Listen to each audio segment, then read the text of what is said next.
கர்த்தருடைய பரிசுத்த நாமத்திற்கு மகிமை உண்டாவதாக. இந்த நாளிலும் தேவன் நம்முடைய வாழ்க்கையிலே சில கேள்விகளை கேட்கிறார். அந்த கேள்விகளுக்கு நீங்களும் நானும் பதில் சொல்ல வேண்டும். உதாரணமாக ஆதியாகமம் 3ஆம் அத்தியாயம் 9வது வசனத்திலே, ஆதியாகமம் 3:9, அப்பொழுது தேவனாகிய கர்த்தர் ஆதாமை கூப்பிட்டு, நீ எங்கே இருக்கிறாய் என்றார். இப்படி ஆண்டவர் நம்மிடத்தில் கேட்கிற கேள்விகளுக்கு நீங்களும் நானும் பதில் சொல்ல வேண்டும். அதை குறித்து நாம் இன்றைக்கு தியானிக்க போகிறோம். அதற்கு முன்பாக ஒரு நிமிடம் நம்முடைய கண்களை மூடி தலைகளை தாழ்த்தி, நல்ல ஆண்டவரே, நாங்களுமே நன்றியோடு கூட துதிக்கிறோம். உம்முடைய கேள்விகளுக்கு நாங்கள் பதில் சொல்ல ஆண்டவரே திராணி உள்ளவர்களாய் மாற கர்த்தர் எங்களுக்கு கிருபை பாராட்டுங்கப்பா. ஆண்டவரே, ஆதாமை போல ஓடி ஒழியாமல் ஆண்டவரே நீர் எங்களை அழைத்து கேட்கும்போது ஆண்டவரே அந்த கேள்விக்கு தகுதியான பதிலை நாங்கள் சொல்லி ஆண்டவரே இயேசுப்பா நியாய தீர்ப்புக்கு நாங்கள் தப்பிக்கொள்ள கர்த்தர் எங்களுக்கு கிருபை பாராட்டும்படியாய் ஜெபிக்கிறோம். நீர் பேசும் ஆண்டவரே, நாங்கள் கேட்கிறோம். அடியானை மறைத்து கர்த்தாவே நீர் முற்றிலும் ஆளுகை செய்யும்படியாக நாங்கள் ஜெபிக்கிறோம். உம்முடைய கரத்தில் எங்களுடைய ஆவி ஆத்துமா சரீரத்தை ஒப்பு கொடுக்குறோம், தாழ்த்துகிறோம், வெறுமையாக்குகிறோம். ஆண்டவரை பேசுகிற எனக்கும் கேட்கிற ஒவ்வொருவருக்கும் ஆசீர்வாதமாய் மாற்றும். இயேசு கிறிஸ்துவின் ஏறப்பட்ட நாமத்தில் ஜெபிக்கிறோம். ஜெபங்கேளும் ஜீவனுள்ள எங்கள் நல்ல பிதாவே, ஆமென். வேதாகமத்திலே வேத பண்டிதர்கள் சொல்லுகிறார்கள், நான் பரிசீலித்து பார்க்கவில்லை, 3500 கேள்விகள் இருக்கின்றனவா. 3500 கேள்விகள். இந்த கேள்விகள் நாம் வேதத்தை வாசிக்கும்போது தேவன் நம்மிடத்தில் தொடர்ந்து கேள்விகள் கேட்பதை போல காணப்படுகிறது. ஒருவேளை இன்றைக்கு அந்த கேள்விகளுக்கு நம்மால் பதில் சொல்ல முடியாவிட்டாலும் அவரை சந்திக்கும்போது, ஆமோஸ் தீர்க்கதரிசியின் புத்தகம் 4ஆம் அத்தியாயம் 12வது வசனத்திலே நாம் வாசிக்கிறோம், உன் தேவனை சந்திக்க ஆயத்தப்படும். அவரை சந்திக்கிறதான வேளையிலே அந்த கேள்விகளுக்கு நீங்களும் நானும் பதில் சொல்லியே ஆக வேண்டும், தப்ப முடியாது. வேதாகமத்தில் நான் சொன்னது போல 3500 கேள்விகள் காணப்பட்டாலும் இன்றைக்கு சில கேள்விகளை நான் விவரமாக உங்களோடு கூட பகிர்ந்து கொள்ள விரும்புகிறேன். முதலாவதாக நான் சொன்ன வசனம் ஆதியாகமம் 3:9, தேவனாகிய கர்த்தர் ஆதாமை கூப்பிட்டு, நீ இங்கே இருக்கிறாய், நீ எங்கே இருக்கிறாய். இது வேதத்திலே கேட்கப்பட்ட முதல் கேள்வி. விலக்கப்பட்ட கனியை புசித்து, தன்னுடைய மனைவியின் பேச்சை கேட்டு புசித்து, தான் நிர்வாணியாயிருப்பதை அறிந்து, பகல் நேரத்தில் தேவன் உலாவுகும் போது அவரோடு கூட சஞ்சரித்த ஆதாமும் ஏவாளும் இப்பொழுது தங்களை மறைத்து கொண்டு ஒளித்து இருக்கிறார்கள். அப்பொழுதுதான் ஆண்டவர் இந்த கேள்வியை கேட்கிறார். ஆவிக்குரிய ஜீவியத்தில் நாம் எங்கே இருக்கிறோம்? இது நம்முடைய வாழ்க்கையில் நாம் அன்றாடம் கேட்க வேண்டிய கேள்வி. தேவ சித்தத்தை விட்டு நீங்களும் நானும் விலகி செல்வோமேயானால், அந்த தேவ சித்தத்திற்கு மாறாக நம்முடைய வாழ்க்கை காணப்படுமேயானால், நீங்களும் நானும் ஆவிக்குரிய ஜீவியத்தில் ஒளிந்து கொள்கிற அனுபவத்திலே காணப்படுகிறோம் தேவனுடைய பார்வைக்கு. அப்பொழுது தேவன் நம்மை பார்த்து கேட்கிற கேள்வி, மகனே நீ எங்கே இருக்கிறாய், மகளே நீ எங்கே இருக்கிறாய். செய்யக்கூடாத காரியத்தை செய்யும் போதும், செய்ய வேண்டிய காரியத்தை செய்யாமல் இருக்கும்போதும், ஆங்கிலத்தில் சொல்லும்போது sin of commission and sin of omission என்று சொல்வார். இந்த 2 காரியங்கள் நம்முடைய வாழ்க்கையிலே காணப்படும் போது ஆண்டவர் நீ எங்கே இருக்கிறாய் என்று நம்மிடத்திலே கேட்கிறார். அழைக்கப்பட்ட அழைப்பின் நிச்சயத்தை மறந்தவர்களாய் இன்றைக்கு அநேகர் இந்த கேள்விக்கு கேள்விக்குறியாய் மாறிக்கொண்டிருக்கிறார். இது விசுவாசிகளையும் விடவில்லை, ஊழியர்களையும் விடவில்லை. நடந்த ஒரு சம்பவத்தை எனக்கு ஞாபகம் வருகிறது. விமானத்திலே பிரயாணம் செய்து கொண்டு வந்த ஒரு பயணி தன்னுடைய உடல் முழுவதும் வெளிநாட்டு வாட்சுகள், 1500 வாட்சுகளுக்கு மேலாக தன்னுடைய தான் சரீரத்திலே போட்டிருந்த அந்த ஆடைக்குள்ளாக மறைத்து, அவர் எப்படியாகிலும் அதை கடத்தி கொண்டு இந்தியாவிற்குள்ளே வர வேண்டும் என்று அவர் நினைத்த போது, கடைசியிலே அவர் அந்த பிரயாணத்திலே அவர் மூச்சு முட்டி இறந்து போனார் என்று வாசித்தோம்.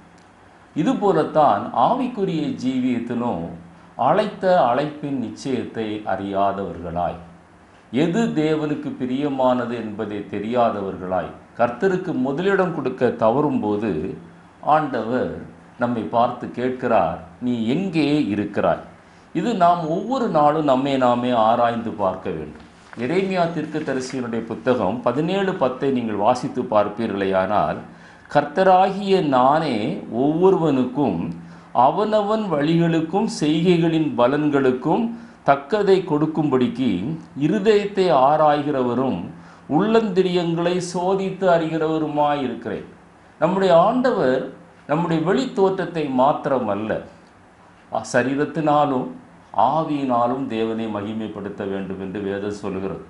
வெளித்தோற்றத்தை மாத்திரமல்ல, இருதயத்தையும் உள்ளந்திரியங்களையும் ஆராய்ந்து சோதித்து அறிகிற ஆண்டவர் நம்முடைய ஒவ்வொரு செயலையும் அவர் உற்று பார்க்கிறார்.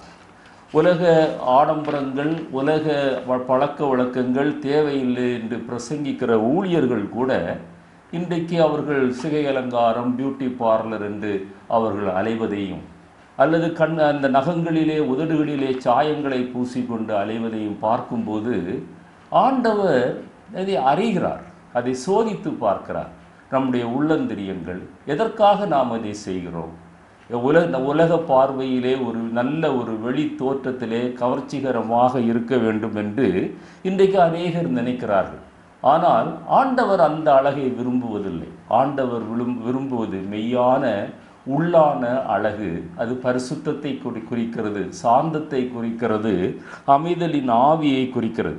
தேவன் நாம் எந்த சூழ்நிலையிலே, என்ன நிலைமையிலே, என்ன சாக்குப்போக்கு சொல்லி அப்படிப்பட்ட காரியங்களை நாம் செய்து கொண்டிருந்தாலும் ஆண்டவர் அது எல்லாவற்றையும் பார்க்கிறார். அப்பொழுது ஆண்டவர் இந்த கேள்வியை நம்மிடத்திலே தொடர்ந்து கேட்டுக்கொண்டிருக்கிறார். ஆமோஸ் தீர்க்கதரிசியின் புத்தகத்திலே 9ஆம் அத்தியாயம் 3வது வசனத்தில் ஆண்டவர் எப்படி பார்க்கிறார் என்று நீங்கள் பாருங்க. அவர்கள் கர்மேலின் கொடுமுடியில் ஒளிந்து கொண்டாலும் அங்கே அவர்களை தேடி பிடிப்பேன்.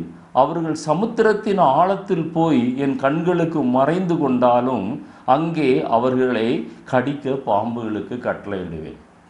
ஆண்டவர் நம்மிடத்தில் விரும்புகிற அவருடைய சாயல், அந்த அவருடைய திவ்ய சுபாவங்கள், அவருடைய ஆவியின் கனிகள், அவருடைய வரங்கள், இதற்கு மாறாக நம்முடைய சுய புத்தியை பயன்படுத்தி நாம் அதற்கு மாறாக சில காரியங்கள் எல்லாம் செய்யும்போது, நாம் எவ்வளவு ஊழியங்கள் செய்தாலும், எத்தனை பிரயாசங்கள் பட்டாலும் ஆண்டவர் நம்மிடத்தில் கேட்கிறார், ஆதாமே எங்கே இருக்கிறாய் என்று கேட்டது போல நீ எங்கே இருக்கிறாய்?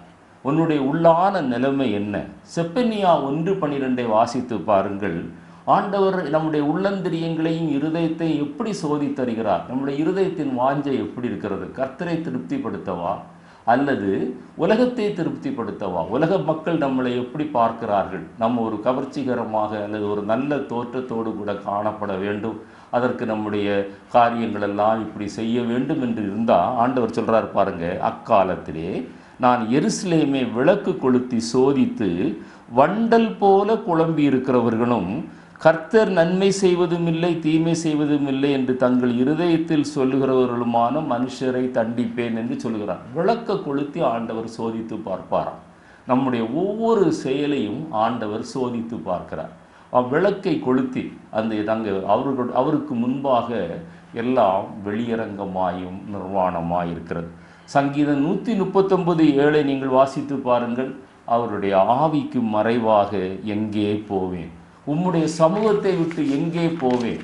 ஆண்டவருடைய வசனத்தை நம்பி ஜீவிக்க வேண்டியவர்கள், போதிக்க வேண்டியவர்கள், ஆண்டவருடைய விசுவாசத்தை காத்து கொள்கிறவர்கள், விசுவாசத்தை பிரசங்கிக்கிறவர்கள் இன்றைக்கு உலகத்தின் மேலே தங்கள் விசுவாசத்தை வைத்து அவர்கள் பலவிதமான காரியங்களை செய்யும்போது ஆண்டவர் அவர்களை பார்த்து கேட்பார். நிச்சயமாக ஒரு நாளிலே கேட்பார், நீ எங்கே இருந்தாய்?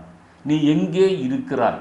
உன்னுடைய நேரங்கள் எப்படி செலவிடப்பட்டது? நீ ஜெபிக்க வேண்டிய நேரத்தில், நீ வேதம் வாசிக்க வேண்டிய நேரத்தில், நீ ஊழியம் செய்ய வேண்டிய நேரத்தில், நீ பரிந்து பேசி என்னுடைய சமூகத்தில் விழுந்து கிடக்க வேண்டிய நேரத்தில் நீ எங்கே இருந்தாய்? நான் 97 நான் அமெரிக்கா தேசத்தில் விசிட்டிங் சயின்டிஸ்டாக இருக்கும்போது அங்கே ஒரு நல்ல ஒரு செல்வந்தர் குடும்பம், நான் ஆராதித்த அந்த டிஃப்டன் அசம்பிளிஸ் ஆஃப் காட் ஏஜி சர்ச்சில் அவர்கள் வந்து ஆராதிப்பார்கள். எப்பொழுதுமே அவர்கள் ஆராதனைக்கு பிந்தி தான் வருவார்கள். நல்ல வசதியான குடும்பம், விலை உயர்ந்த வாகனத்திலே வருவார்கள். ஏன் அவர்களுக்கு என்னை பார்த்தால் என்ன என்று தெரியாது. என்னை பார்த்தவுடன் சொல்வார்கள், doctor Ambrose today also we came late என்று சொல்வார். அப்பொழுது நான் அவர்களிடத்தில் சொல்லுவேன், அந்த அலங்காரத்திற்கு செலவிடுகிற நேரத்தை நீங்கள் குறைத்து விடுவீர்களே, ஆனால் சரியான நேரத்தில் வந்து விடலாம் என்று சொல்லி அவர்கள் என்னிடத்திலே கோபப்படவில்லை. அதை சந்தோஷமாக அவர்கள் ஏற்றுக்கொண்டார்கள். என்னை கேட்டுக்கொண்டிருக்கிற அருமையான தேவனுடைய பிள்ளை, ஆராதிக்க வேண்டிய நேரத்தில் நம்ம எங்கே இருக்கிறோம்? ஜெபிக்க வேண்டிய நேரத்தில், வேதம் வாசிக்க வேண்டிய நேரத்தில் நம்ம எங்கே இருக்கிறோம்? ஆண்டவர் ஆதாமை பார்த்து கேட்டார், நீ எங்கே இருக்கிறார்? விலக்கப்பட்ட கனி புசித்த பிறகுதான் ஆண்டவர் இந்த கேள்வியை கேட்கிறார். ஆண்டவர் உலகத்தின் ஆசாபாசங்களுக்கும் இச்சைகளுக்கும் ஆடம்பரங்களுக்கும் உலக தோற்றங்களுக்கும் வழிபாடுகளுக்கும் அவர் அது விலக்கப்பட்ட கனிகளாகத்தான் அழைத்து ஆண்டவர் நம்மை பிரித்தெடுத்தார் இந்த உலகத்திலிருந்து. அதுதான் உண்மையான ரட்சிப்பு. அதற்கு மாறாக நம்ம அதோட இன்னும் பற்றி கொண்டிருப்போமே, ஆனால் வேதம் சொல்கிறது, ஆதாமை பார்த்து கேட்ட ஆண்டவர் நம்மை பார்த்து இன்றைக்கு கேட்கிறார், நீ எங்கே இருக்கிறார்? ரெண்டாவதாக ஒரு கேள்வியை நான் உங்களிடத்தில் வைக்க விரும்புகிறேன். ஆதியாகமம் 32ஆம் அத்தியாயம் 26லிருந்து 28 வரை வாசித்து பார்த்தால், ஆண்டவர் யாக்கோபை பார்த்து கேட்கிறார், உன் பெயர் என்ன என்று கேட்கிறார். ஆண்டவர் அறிவீனமானவர் அல்ல, அவர் தெரியாதவர் அல்ல. அவருக்கு அந்த யாக்கோபினுடைய பெயர் யாக்கோப் என்று தெரியும். ஆனாலும் ஏன் கேட்கிறார்? யாக்கோபுடைய சூழ்நிலையை நான் சொல்கிறேன். மரணத்திற்கு பயந்து வீட்டை விட்டு ஓடினார். லாபானிடத்தில் போய் 20 ஆண்டுகள் வேலை செய்து வஞ்சிக்கப்பட்டு ஏமாற்றம் அடைந்து, இப்பொழுது யாக்கோபு லாபானிடத்திலிருந்து திரும்பி வரும்போது ஏசா தனக்கு எதிர்கொண்டு வருகிறதை அறிகிறார். ஏசா இவரை பார்க்கத்தான் வருகிறார், ஆனால் இவரை தாக்க வருகிறார் என்று தவறாக புரிந்து கொள்கிறார். ஆதியாகமம் 32ஆம் அத்தியாயத்திலே வாசித்து பாருங்கள். அந்த 27ஆம் அத்தியாயத்திலே அவர் அதற்கு முன்பாக ஒரு சம்பவம் என்ன சொல்லுகிறது? ஏசா யாக்கோபை எப்படியும் நான் கொலை செய்வேன் என்று சொன்னதை தன்னுடைய தாய் மூலமாக அவர் அறிந்து கொண்டார். எனவே தன்னை கொல்ல வருகிறார் என்று பயந்த நேரத்தில் தான் அந்த ஆண்டவருடைய சமூகத்தில் விழுந்து கிடந்து ஜெபிக்க ஆரம்பிக்கிறார். 20 வருடங்களுக்கு முன்பாக அவர் லாபானை தேடி போகும்போது பெத்தேலிலே சந்தித்த அந்த ஆண்டவரை பெனியலிலே சரணாகதி அடைந்து அவர் சந்திக்க தொடங்குகிறார். அப்பொழுது ஆண்டவர் அவரை ஆசீர்வதிக்க விரும்புகிறார். ஆசீர்வதிப்பதற்கு முன்பாக கேட்கிற கேள்விதான், உன் பெயர் என்னப்பா? ஆண்டவருக்கு அவருடைய பெயர் தெரியும். அவர் தெரியாமல் கேட்கல. பெயர் என்ன? ஏன் இந்த கேள்வியை கேட்டார்? இந்த யாக்கோபு தன்னுடைய சகோதரனாகிய ஏசாவை வஞ்சித்து தசமபாகத்தை தன்னுடைய தகப்பனாகிய ஈசாக்கை ஏமாற்றி பெற்றுக்கொள்ளும் போது ஈசாக்கு இதே கேள்வியை கேட்டார், உன்னுடைய பெயர் என்ன என்று கேட்டார். அப்பொழுது இந்த பரிசுத்தவான் என்ன சொன்னார்? என்னுடைய பெயர் ஏசா என்று பொய் சொன்னார்.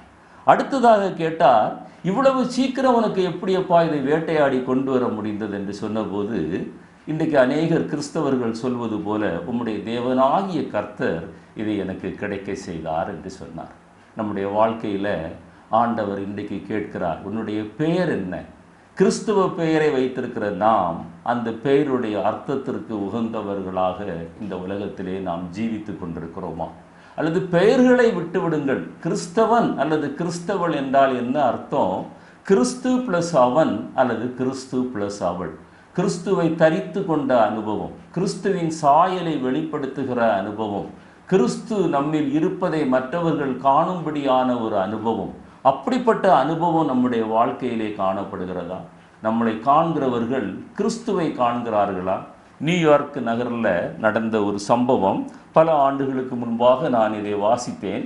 ஒரு ஏழை பையன் ஒரு பெரிய விலையேர்ந்த பொருட்கள் விற்கிற ஒரு கடைக்கு முன்பாக நடுங்குகிற குளிரில் நின்று கொண்டிருக்கிறான். இது பல ஆண்டுகளுக்கு முன்பாக நடந்த ஒரு சம்பவம். அப்பொழுது ஒரு நல்ல பணக்கார சகோதரி ஒருத்தி, அவள் தன்னுடைய வாகனத்திலே அங்கே வந்து இறங்குகிறாள். இந்த பையனுடைய கந்தலான துணி குளிரில் நடுங்கி கொண்டிருக்கிறான். கால்களில் செருப்பு இல்லை, கைகளில் சாக்ஸ் இல்லை. பொதுவாக அந்த குளிர்காலத்தில் அதையெல்லாம் போட்டு கொண்டிருப்பார்கள். அப்பொழுது அந்த சகோதரி இரக்கத்தோடு கூட அவனிடத்தில் வந்து, நீ எதற்காகப்பா இந்த கடையே பார்த்து கொண்டிருக்கிறாய் என்று கேட்டபோது அந்த தம்பி சொன்னானா, எனக்கு குளிரில் நடுக்கமாக இருக்கிறது, என்னுடைய கால்களில் போடுறதுக்கு உள்ளன் சாக்ஸ் வேணும், கையில் போடுறதுக்கு வேணும், என்னுடைய ஆண்டவராய் இயேசு அதை தருவார் என்று சொல்லி அந்த உள்ளே இருக்கிற அந்த உள்ளன் சாக்ஸை நான் பார்த்து கொண்டிருக்கிறேன் என்று சொன்னபோது அந்த சகோதரியை அழைத்து கொண்டு போய் அந்த பையன் மேலே இரக்கமுற்று அழைத்து கொண்டு போய் அந்த சாக்ஸுகள் ஆறு ஜோடி சாக்ஸுகள் வாங்கி அந்த பையனுக்கு போடுவதற்கு முன்பாக ஒரு பாத்திரத்தில் அந்த கடைக்காரனிடத்தில் தண்ணீர் வாங்கி ஒரு துணியும் வாங்கி அவனை ஒரு ஸ்டூலில் உட்கார வைத்து அவனுடைய அழுக்கு படிந்த கால்களையும் கைகளையும் கழுகி அதை மாட்டின போது அந்த தம்பி கேட்டானா, நீங்கள் இயேசு கிறிஸ்துவுடைய சகோதரியா என்று கேட்டானா. ஏனென்றால் அவன் வேதத்தில் வாசித்திருக்கிறான், இயேசு கிறிஸ்து சீசர்களுடைய கால்களை கழுகினார், அவரால் தான் அப்படிப்பட்ட ஒரு அன்பை காட்ட முடியும் என்று சொல்லி நீங்கள் இயேசு கிறிஸ்துவனுடைய அக்காவா என்று கேட்டானா. என்னை கேட்டுக்கொண்டிருக்கிற அருமையான தேவனுடைய பிள்ளையே, இன்றைக்கு நாம் கிறிஸ்தவன் என்று சொல்லுகிறோம். அந்த கிறிஸ்துவின் சாயல் நம்மிடத்திலே காணப்படுகிறதா? அந்த கிறிஸ்துவின் திவ்ய ஸ்பாவங்கள் நம்மிடத்திலே காணப்படுகிறதா? அல்லது அந்த யாக்கோபை போல தகப்பனை ஏமாற்றின, சகோதரனை ஏமாற்றின, தன்னுடைய மாமனாரை ஏமாற்றின அந்த ஏமாற்றுகிற ஒரு குணத்தோடு கூட ஆண்டவரை நாம் ஏமாற்றி கொண்டிருக்கிறோமா?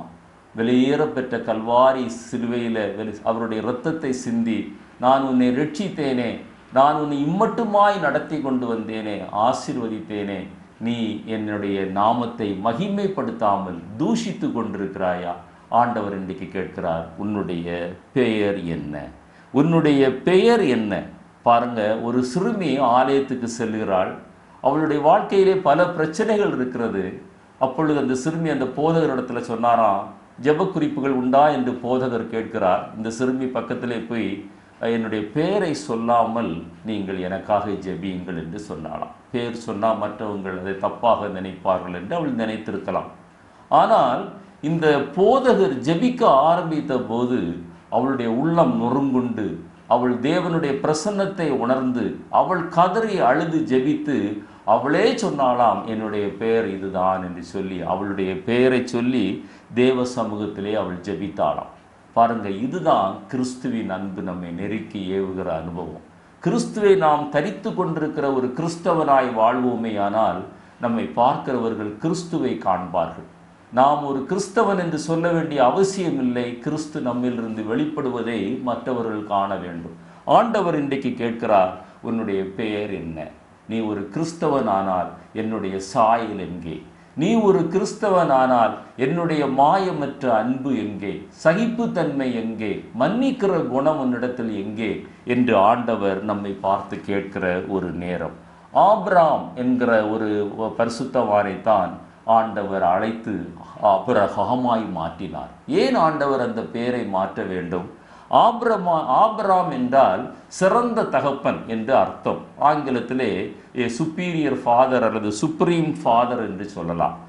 ஆபிரகாம் என்றால் ஜாதிகளின் தகப்பன் என்று அங்கே பார்க்கிறோம்.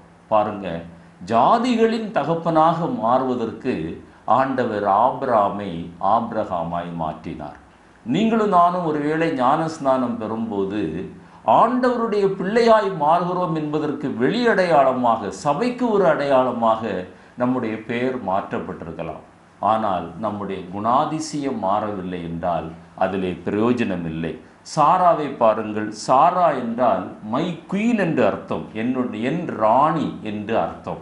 ஆனால் ஆண்டவர் அவளை சாராள் என்று அழைக்கிறார். சாராள் என்றால் பூமிக்குரிய ஒரு ராணி என்று அர்த்தம். அதே போல தான் இந்த ஏமாற்றின யாக்கோபை ஆண்டவர் சொல்றார், இனி உன் பேர் யாக்கோப் அல்லப்பா, உன் பேர் இஸ்ரவேல் என்று அர்த்தம். யாக்கோப் என்றால் எத்தன், ஏமாற்றுகிறவன். இஸ்ரவேல் என்றால் அவன் பிரபு, அவன் தேவனின் ஆளுகைக்கு உட்பட்டவன். அதைத்தான் ஆண்டவர் இந்த கேள்வியிலே நமக்கு உணர்த்துகிறார். நீங்களும் நானும் தேவனுடைய ஆளுகைக்கு உட்பட்டவர்களாய் இருக்கிறோம் என்றால் ஆண்டவர் நம்மிடத்திலே உன் பெயர் என்ன என்று கேட்க மாட்டார். நாம் தேவனுடைய ஆளுகைக்கு உட்படாத ஒரு கிறிஸ்தவ ஜீவியம் நாம் செய்து கொண்டிருப்போமே ஆனால் ஆண்டவர் நம்மை பார்த்து இன்றைக்கு கேட்கிற நேரம், உன்னுடைய பெயர் என்ன? ஏனென்றால் என்னுடைய திவ்ய சுபாவங்கள் உன்னிடத்தில் வெளிப்படவில்லையே, என்னுடைய ஆவியின் கனிகளும் வரங்களும் உன்னிடத்திலே நான் காணவில்லையே, என்னுடைய சாயலை நீ தரித்து கொள்ளவில்லையே, உலகத்தோடு ஒத்த வேஷம் தரித்து கொண்டிருக்கிறாயே என்று ஆண்டவர் நம்மை பார்த்து கேட்கிறார். உலகத்தோடு கூட வேஷம் தரிப்பதல்ல கிறிஸ்தவ ஜீவியம். செத்த மீனை பாருங்கள், நீரோட்டத்திலே அடித்து கொண்டு செல்லப்படும். ஜீவனுள்ள மீனை பாருங்கள், அது நீரோட்டத்தை எதிர்த்து செல்லும். அதுதான் கிறிஸ்தவ ஜீவியம். இந்த உலகத்தின் வாசங்களுக்கு இச்சைகளுக்கு விலகி ஓடுகிற ஒரு அனுபவம். அழைத்தவர் உண்மை உள்ளவர். இன்றைக்கு நம்மை பார்த்து கேட்கிறார், நீ எங்கே இருக்கிறாய்? இரண்டாவது கேள்வி, உன் பெயர் என்ன?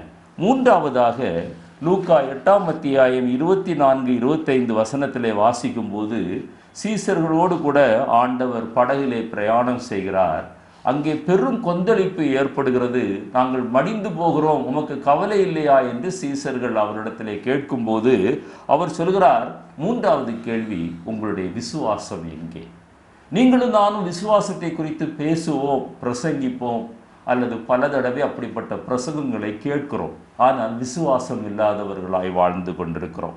அன்றைக்கு அவரோடு கூட இருந்த சீசர்களைப் போல இன்றைக்கு நம்முடைய வாழ்வு அப்படி காணப்படுமேயானால் ஏன் அப்படிப்பட்ட விசுவாசம் நம்மிடத்தில் இல்லை? கர்த்தருடைய வார்த்தைகளை நீங்களும் நானும் உறுதியாய் ஏற்றுக்கொள்ளவில்லை, பின்பற்றவில்லை. அந்த லூக்கா 8:22 ஆண்டவர் சொன்னார், அக்கறைக்கு போவோம் வாருங்கள் என்று சொன்னார். அப்பொழுது அக்கறைக்கு போவோம் வாருங்கள் என்று சொன்னால் நிச்சயமாக அக்கறைக்கு செல்வோம் என்கிற ஒரு விசுவாசம் அன்றைக்கு சீசர்களுக்கு இருந்திருக்க வேண்டும். ஆனால் அவர்களுடைய அறிக்கை என்னவா இருந்தது? நாங்கள் மடிந்து போகிறோம், உமக்கு கவலை இல்லையா? அந்த அக்கறைக்கு போவோம் என்று சொன்னதை அவர்கள் விசுவாசித்திருந்தால் அவர்கள் அந்த கவலை அவர்களுடைய வாழ்க்கையிலே வந்திருக்காது, பயம் அவர்களுடைய வாழ்க்கையிலே வந்திருக்காது. அக்கறைக்கு போக வேண்டும் என்றால் தண்ணீரை கடக்க வேண்டும். தண்ணீரை கடக்கும் போது நான் உன்னோடு கூட இருப்பேன் என்று சொல்லுகிற கர்த்தருடைய வார்த்தையை விசுவாசியாதபடியினாலே தான் அவர்களுடைய வாழ்க்கையிலே அன்றைக்கு அந்த பயம் வந்தது. இன்றைக்கு நம்முடைய வாழ்க்கையில் விசுவாசி என்று சொல்கிற நாம் விசுவாசிக்கிறோமா? எந்த சூழ்நிலையிலும் ஆண்டவரை உறுதியாய் பற்றி கொண்டிருக்கிறோமா? அவரை உறுதியாய் பற்றி கொண்ட மனதை உடையவன் அவரே நம்பியிருக்கிறபடியினால் அவனை பூர்ண சமாதானத்தோடு கூட காத்து கொள்வார் என்று ஏசாயா 26:3 வாசிக்கிறோம்.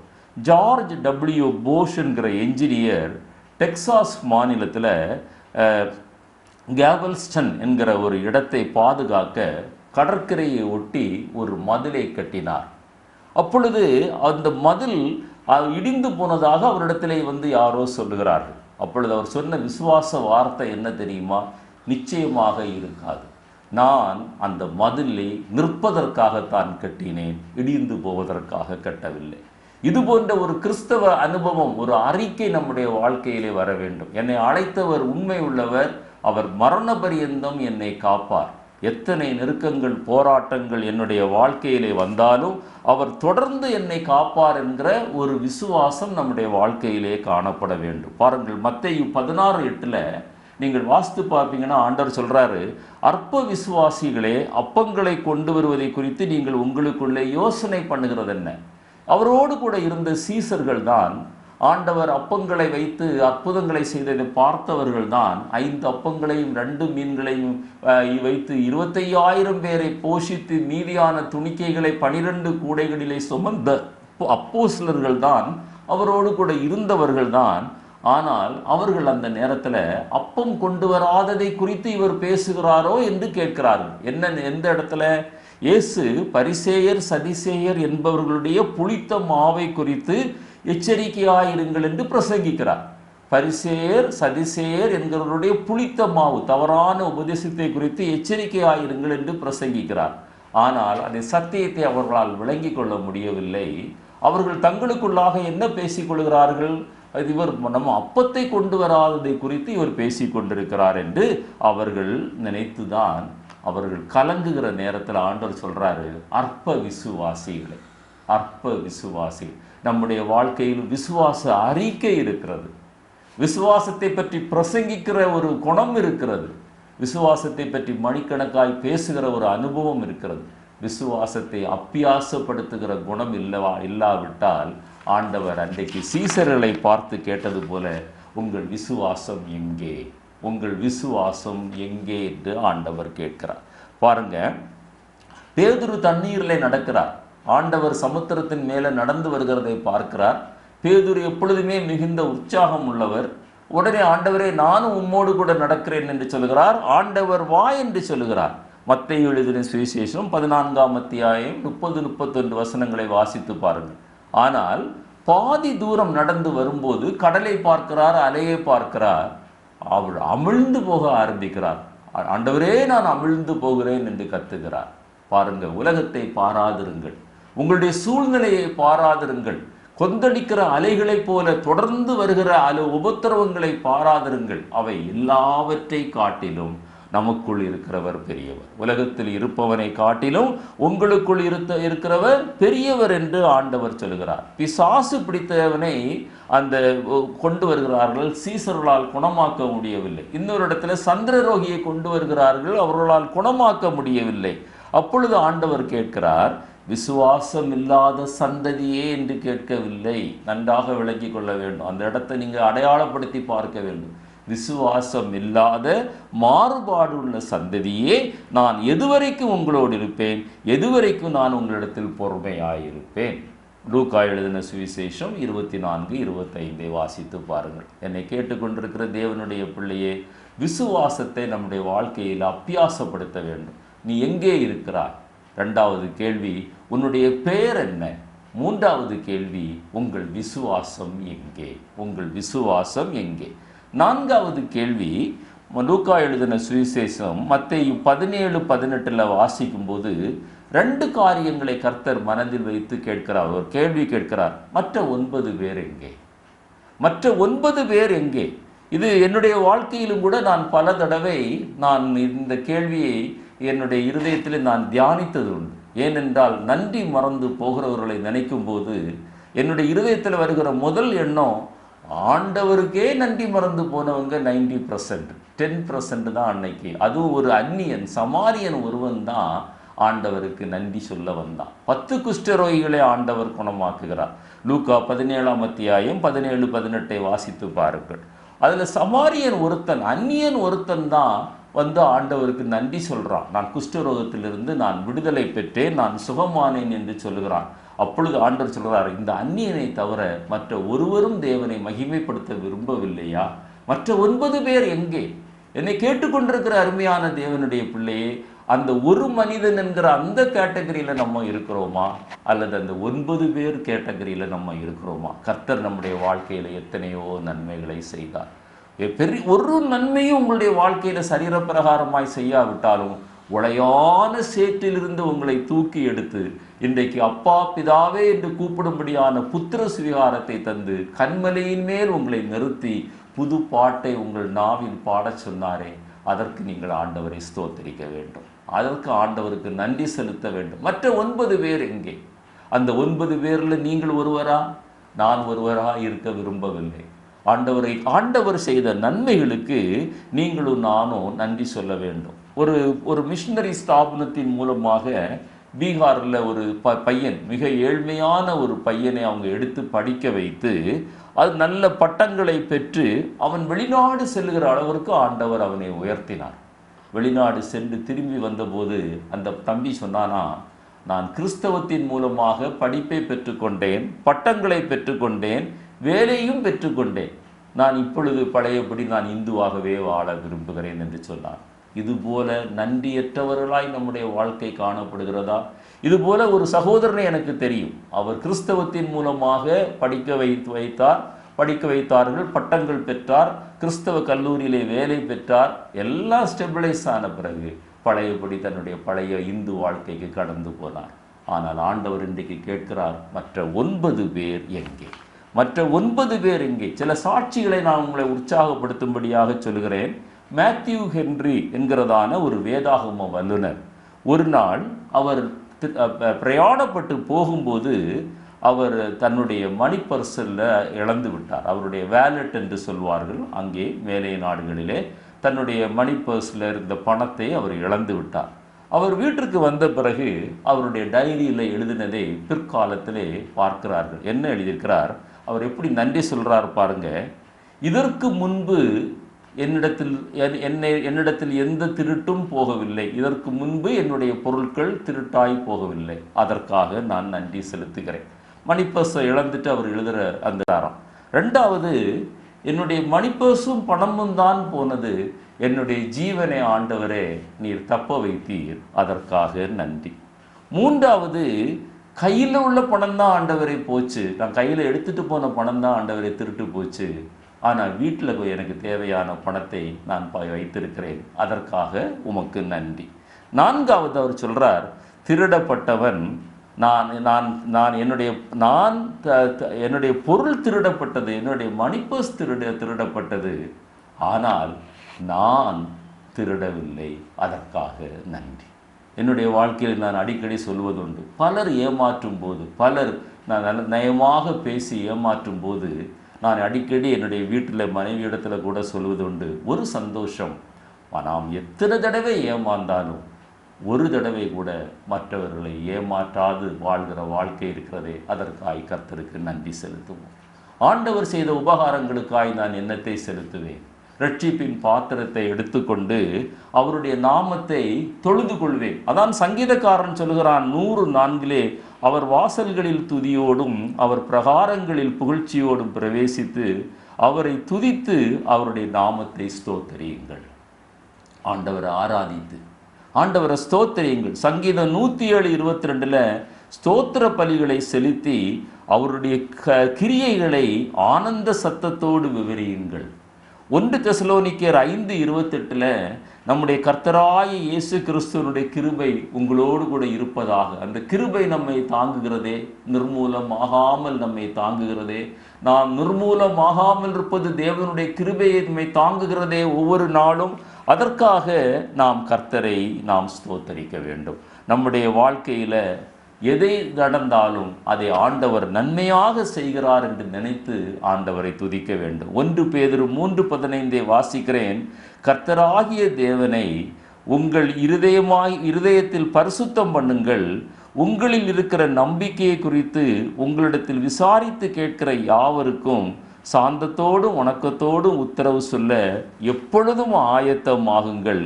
இதுதான் கர்த்தருக்கு நாம் நன்றி உள்ளவர்களாக இருக்கிற அனுபவம். நம்முடைய விசுவாசம் மற்றவர்களுக்கு கேள்வியாகும் போது, மற்றவர்கள் கேள்வி கேட்கும் போது கூட, நம்மை பரியாசம் பண்ணும்போது கூட, நிந்திக்கும் போது கூட, நம்மை தூற்றும் போது கூட அவர்களுக்கு சாந்தத்தோடு பதில் சொல்கிற ஒரு அனுபவம் நம்மிடத்தில் இருக்குமேயானால் அது கர்த்தருக்கு நீங்களும் நானும் நன்றி உள்ளவர்களாய் வாழ்கிற அனுபவம். அவர்களோடு பகையோடு இருப்போமேயானால், கோபத்தோடு எரிச்சலோடு இருப்போமேயானால் அந்த மற்ற 9 பேர் என்கிற குரூப்பில் நீங்களும் நானும் சேர்ந்து விடுவோம்.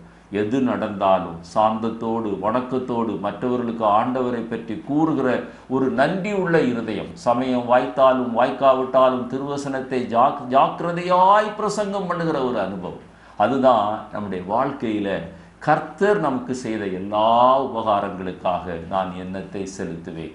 ரட்சிப்பின் பாத்திரத்தை எடுத்துக்கொண்டு அவருடைய நாமத்தை தொழுது கொள்கிறேன் என்று நான் சொல்வேன். ஆனால் ஆண்டவரை துதிப்பது, ஆண்டவரை ஸ்தோத்தரிப்பது, ஆண்டவருக்காக சாட்சி சொல்வது, ஆண்டவருடைய வசனங்களை மற்றவர்களுக்கு எடுத்து சொல்வது, எதிர்மறையான சூழ்நிலையிலும் எதிர்க்கிறவர்களை, தூஷிக்கிறவர்களை, நிந்திக்கிறவர்களுக்காக தேவ சமூகத்தில் ஜெபிப்பது, இதுதான் நம்முடைய வாழ்க்கையில் நன்றி உள்ள அனுபவம். மற்ற 9 பேர் எங்கே? ஆதாமே நீ எங்கே இருக்கிறார்? யாக்கோபே உன்னுடைய பெயர் என்ன? அப்போஸ்தலர்களே, சீசர்களே உங்களுடைய விசுவாசம் எங்கே? மற்ற 9 பேர் எங்கே? 5வதாக மல்கியா தீர்க்கதரிசியின் புத்தகம் 3ஆம் அத்தியாயம் 8-10 வாசிப்பீர்களே ஆனால் அங்கே எழுதப்பட்டிருக்கிறது, உங்கள் தசம பாகங்களை எல்லாம் ஆலயத்தின் பண்டகசாலைக்கு கொண்டு வாருங்கள், நான் வானத்தின் பலகணிகளை திறந்து இடம் கொள்ளாமல் போகும் மட்டும் நான் உங்களை ஆசீர்வதிப்பேன் என்று சொல்வதற்கு முன்பாக ஆண்டவர் ஒரு கேள்வியை சொல்கிறார். மனிதன் தேவனை வஞ்சிக்கலாமா? மனிதன் தேவனை வஞ்சிக்கலாமா? கர்த்தருக்கு உரியதை கர்த்தருக்கு நாம் கொடுக்காமல் இருந்தால் நாம் தேவனை வஞ்சிக்கிறவர்களாய் மாறுகிறோம். இன்றைக்கு நூதன உபதேசம் லாவி கொண்டிருக்கிறது. அதில் இது பழைய ஏற்பாட்டு உபதேசம், இது புதிய ஏற்பாட்டுக்கு உகந்ததல்ல என்று சொல்லி தங்களுக்கு காணிக்கை கேட்கிற நூதன பிரசங்கிகள் இன்றைக்கு எழும்பி இருக்கிறார்கள். ஆனால் லூக்கா எழுதின சுவிசேஷம் 20:25 வாஸ்து பாருங்க. ராயனுக்குரியதை ராயனுக்கும், தேவனுக்குரியதை தேவனுக்கும் நாம் கொடுக்க வேண்டும். கர்த்தருக்கு நாம் கொடுக்க வேண்டும். கலாத்தியர் 6 அத்தியாயத்தில் வாசித்து பாருங்க. திருவசனத்தை போதிக்கிறவர்கள் நம்மால் போஷிக்கப்பட வேண்டும் என்று எழுதப்பட்டிருக்கிறது. 2 கொரிந்தியர் 9 அத்தியாயத்திலிருந்து நீங்கள் வாஸ்து பார்த்தீங்கன்னா 7 இருந்து நீங்கள் வாஸ்து பார்த்தீங்கன்னா, சில 2 வசனங்களை மாத்திரம் நான் வாசிக்கிறேன். 2 கொரிந்தியர் 9, 10 வாசிக்கிறேன். ஏழைகளுக்கு வாரி இறைக்கிறவனுடைய நீதி என்றென்றைக்கும் நிலை நிற்கும். கர்த்தருக்கும் கொடுக்கணும், ஏழைகளுக்கும் கொடுக்கணும். நீதியின் விளைச்சலை அவர் வர்த்திக்க பண்ணுவார். இது நம்முடைய நீதியின் விளைச்சல்.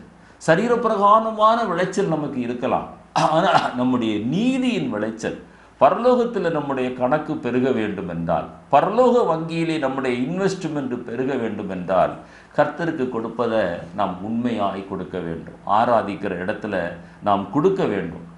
அப்படித்தான் அந்த சபை போஷிக்கப்படும். அந்த சபையில் உள்ள போதகர்கள், உடன் ஊழியர்கள், உதவி ஊழியர்கள், அவருடைய குடும்பங்கள் எப்படி போஷிக்கப்படும்? ஆண்டவருக்கு உரியதை ஆண்டவருக்கு கொடுக்க வேண்டும். ராயனுக்கு உரியதை ராயனுக்கு கொடுக்க வேண்டும். அந்த மனிதன் தேவனை வஞ்சிக்கும் போது ஆண்டவர் சொல்றாரு, மனிதன் தேவனை வஞ்சிக்கலாமா? பெரும் நஷ்டம் நம்முடைய வாழ்க்கையில் வருகிறது. அது பொருளாசையை காட்டுகிறது. பொருளாசையை குறித்து எச்சரிக்கையாயிருங்கள் என்று ஆண்டவர் சொல்கிறார். பண ஆசை எல்லா தீமைக்கும் வேறாயிருக்கிறது என்று ஆண்டவர் சொல்கிறார். நித்திய ஜீவனை இழந்து போகிற ஒரு ஆபத்து நம்முடைய வாழ்க்கையிலே வருகிறது. 2 தீமோத்தேயு 6 அத்தியாயம் 18, 19 வாசித்து பார்ப்பீர்களானால் இப்படியாய் அங்கு இந்த கருத்து சொல்லப்படுகிறது. நன்மை செய்வது, நற்கிரியைகள் செய்வது, அவர்கள்தான் ஐஸ்வர்யவான்கள். தாராளமாய் கொடுக்கிறவர்கள், உதார குணம் உள்ளவர்கள், அவர்கள் நித்திய ஜீவனை பெற்றுக்கொள்ளும்படி அதை பொக்கிஷமாக, அதை ஆதாரமாக நீ மற்றவர்களுக்கு போதி என்று ஆண்டவர் தீமோத்தேயுவிடத்தில், அது பவுல் தீமோத்தேயுவிடத்தில் சொல்லுகிறார். நம்முடைய வாழ்க்கையில் மிகச்சிறந்த பொக்கிஷம் என்ன தெரியுமா? பெரிய ப்ராப்பர்ட்டி என்ன தெரியுமா? நீங்கள் ஆண்டவருக்கு உண்மையாய் கொடுப்பது, ஏழைகளுக்கு கொடுப்பது, தரித்திரருக்கு நீங்கள் கொடுப்பது, அதுதான் கர்த்தருடைய பார்வையில் உங்களுடைய பொக்கிஷம். அதுதான் உங்களை நித்திய ஜீவனுக்கு நேராய் கொண்டு போகும். சங்கீதம் 41:1-3 வரை வாசித்து பாருங்கள். சிறுமைப்பட்டவன் மேலே சிந்தையாயிருக்கிற மனுஷன் பாக்கியவான். ஒரு ஏழையை பார்க்கும்போது இருதயத்தில் சலனம் வருகிறதா? ஒரு பிச்சைக்காரனை பார்க்கும்போது நம்முடைய இருதயம் அசைகிறதா? தீங்கு நாளில் கர்த்தர் அவனை விடுவிப்பார், அவனை பாதுகாப்பார், அவனை உயிரோடு வைப்பார், அவனை பூமியிலே பாக்கியவானாய் மாற்றுவார், சத்துருக்களிடம் ஒப்பு கொடுக்க மாட்டார், படுக்கையில் யாதியாய் கிடக்கிற அனுபவம் வந்தாலும் அதை தாங்குவார், படுக்கையை மாற்றி அமைப்பார். இதுதான் சிறுமைப்பட்டவன் மேலே சிந்தையாயிருக்கிறவனுடைய அனுபவம். ஆண்டவர் சொல்லுகிறார், நான் சொல்லவில்லை, வேத வசனங்கள் நமக்கு சொல்லுகிறது. மனிதன் தேவனை வஞ்சிக்கலாமா? அந்த நீதிமொழிகள் 19:7 வாசித்து பாருங்க. 19:17 ஏழைகளுக்கு கொடுக்கிறவன் கர்த்தருக்கு கடன் கொடுக்கிறார், கர்த்தர் அதை திரும்ப கொடுக்கிறார். ஏசாயா 58:8 வாசித்து பாருங்கள். உன்னுடைய சுக வாழ்வு நீடிக்கும்படி நீ கர்த்தருக்கு கொடு, ஏழைகளுக்கு கொடு என்று அங்கே எழுதப்பட்டிருக்கிறது. அந்த நம்முடைய பொருளாதார நன்மை, சரீரப்பிரகாரமான நன்மைகள் நம்முடைய வாழ்க்கையில் பெருக வேண்டும் என்றால், நிலைக்க வேண்டும் என்றால், அது நம்முடைய சந்ததி சந்ததியாய் கர்த்தருடைய வருகை வரை நம்முடைய பிள்ளைகள் அதை அனுபவிக்க வேண்டும் என்றால், மனிதன் தேவனை வஞ்சிக்கவே கூடாது. ஆண்டவர் கேட்கிறார், மனிதன் தேவனை வஞ்சிக்கலாமா? இன்னும் எத்தனையோ கேள்விகள் இருக்கிறது.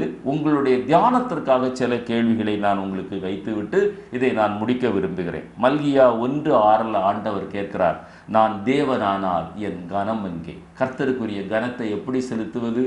ஆராதிப்பதன் மூலமாக, குறித்த நேரத்தில் ஜெபிப்பதன் மூலமாக, வேதம் வாசிப்பதன் மூலமாக, ஊழியம் செய்வதன் மூலமாக, அவர் பொருளாலும் விளை பொருளாலும் அவரை தாங்குவதன் மூலமாக, ஊழியத்தை தாங்குவதன் மூலமாக ஆண்டவர் சொல்கிறார், நான் தேவனானால் என் கனம் எங்கே? 7வதாக, எனக்கு பிரியமான உபவாசமா? எனக்காகவா நீங்கள் உபவாசம் பண்ணினீர்கள் என்று ஏசாயா 58:5 ஆண்டவர் கேட்கிறார். சிலர் தங்களுடைய எதிரிகளுக்கு கஷ்டங்கள் வர வேண்டும் என்று ஜெபிக்கிறவர்கள் கூட இருக்கிறார்கள். சில மருமக்கள், மாமியார் மாமனார் தங்களுடைய வீட்டை விட்டு போக வேண்டும் என்று உபவாசம் பண்ணுகிறவர்கள் கூட இருக்கிறார்கள். ஆண்டவர் கேட்கிறார், எனக்கு பிரியமான உபவாசமா? எனக்காகவா நீங்கள் உபவாசம் பண்ணினீர்கள்? அடுத்ததாக ஒரு கேள்வியை வைக்க விரும்புகிறேன். கர்த்தருடைய வருகையின் நாளை சகிக்கிறவன் யார்? யோவேல் 2:11 அந்த எண்ணம் நம்முடைய வாழ்க்கையிலே காணப்படுகிறதா? இன்றைக்கு ஆண்டவருடைய வருகை இருக்குமேயானால் அவரோடு கூட நான் இருப்பேன் என்கிற நிச்சயம் இருக்கிறதா? இன்றைக்கு நான் மரணம் அடைவேனானால் அவரோடு கூட நான் அந்த பரலோக ராஜ்யத்திற்குள்ள பிரவேசிப்பேன் என்கிற நிச்சயம் இருக்கிறதா? கர்த்தருடைய வருகையின் நாளை சகிக்கிறவன் யார்? 9வதாக, பிள்ளைகளே, புசிக்கிறதற்கு ஏதாகிலும் உண்டா? யோவான் 20:5 லூக்கா 24:41. ஆண்டவருக்கென்று நாம் கொடுப்பதற்கு என்ன இருக்கிறது? ஒருவேளை காணிக்கைகள் தசம பாகங்களை கொடுக்கலாம். ஆனால் ஆண்டவர் நம்மிடத்தில் புசிக்கிறதற்கு ஏதாகிலும் உண்டா என்று கேட்கிற அனுபவம் எதை காட்டுகிறது என்றால், கர்த்தருக்காக ஆத்தும் ஆதாயம் பண்ணுகிறது.